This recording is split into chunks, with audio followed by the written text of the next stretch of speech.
কি হইছে পুরো ঘটনা খুলে চাল পরে খাইছে করে স্টাম লইছে করে করে সব কেডা কেডা আসলে আমাগো সামনে আসলে ভাই রাস্তায় ঘর আছে তাই ঘর ভাঙিয়ে দেওয়ার পর ওই হেরা কইছে আমার ঘরে থাও তোমাকে ধর নাই এইপর আমরা ওই ঘরে থাকতাম আমি আর আমার বউ থাকতাম এইপর ওই ঘরে থাকছি পর থাকতে থাকতে কার করে ছিল আলমগীর মাস্টারের ঘরে থাকছি পর এই কয়েকদিন আগে ঘোষণা হয়েছে হ্যাঁ গো জিনিস চুরি হয়েছে তাই আমাকে সন্দেহ করছে নিয়ে হারা পূর্বে তারপরে খাওয়াইছে পর আমাকে সন্দেহ করছে খাইয়া পর এখন আমার রে হারা মারবে ধরবে এবার আমার মাছ ধরে আমি কারগো নদীতে কোনো খাইব না আইছি ওইবার তো সালিশি হবো হয়েছে আর মধ্যে বাড়িতে সালিশি হয়েছে এবার কইছে যে পেলাস আনছে তারপরে দড়ি আনছে গামছা দিয়ে চোখ বাঁধবে হাত পাও বাঁধবে রশি দিয়ে তারপর পেলাস দিয়ে নখ উড়াইবে। আপনি কে? আমি তার স্ত্রী। হ্যাঁ এগুলা বলছে তারপরে হে চাপে পড়ে ডরের চড়ে কইছে যে মানে প্লাস সত্যিকারই আনছে তারপর রুম টু আটকাইছে তো এগুলো দেখে তারপর আমার শাশুড়ি স্বীকার করছে যে হ্যাঁ আমি নিছি তারপরে এই যে করছে তারপর আজকে ঈদের পরের দিন দেওয়ার কথা ছিল আসলে সে নেয় নাই না নেওয়ার পর অনেক জোরপূর্বক করছে তারপরে সে স্টাম্প রাখছে আমাকে তার কাছ থেকে তার মার কাছ থেকে সই নিছে সই নেওয়ার পর তারপরে আজকে সকাল আমার শাশুড়ি গ্যাস ট্যাবলেট খেয়ে মারা গেছে। সালিশিতে ছিল বাবুল হাওলাদার তারপরে জসিম খা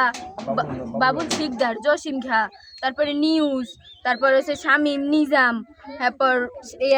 সিরাজুল শিকদারের ছেলে তারপরে আলমগীর শিকদার এগুলো অনেক মানুষ ছিল এই জায়গায় জসিম খাও ছিল এরকম ইটি করছে অনেক চাপ সৃষ্টি করছে আমাকে উপরে তারপর আমার শাশুড়ি এই ভয়েস ওরে কইছে যে আমি জিনিস নিছি জিনিস হচ্ছে কি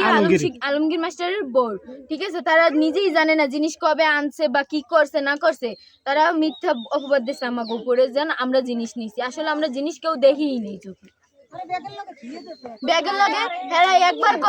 একবার কয় বিছনার তলে তো নেছে আরেকবার কয় শপিং ব্যাগের তলে নেছে হেরাই কথা ঠিক করে কইতে পারে না তাহলে আমার গ্রুপে জোর মিথ্যা অপবাদটা কি কারণে দেছে এই যে মারা গেছে ইনি কি হয়? ইনি আমার শাশুড়ি। মার্ডার না আমি বলবো যে ওনারা ওরা আমার বইনের মার্ডার করতে ওই জিনিসের লেগে আর আমার বইনের মার্ডার করতে ও বাবা ওরে বাবা গো ওই যতটা কুয়াইছে আমার বইনের এই লোক এই যে পাশের ঘরে আলমগীর মাস্টারের আলমগীর সিদ্ধার ওরা সিদ্ধার আল্লাহ গো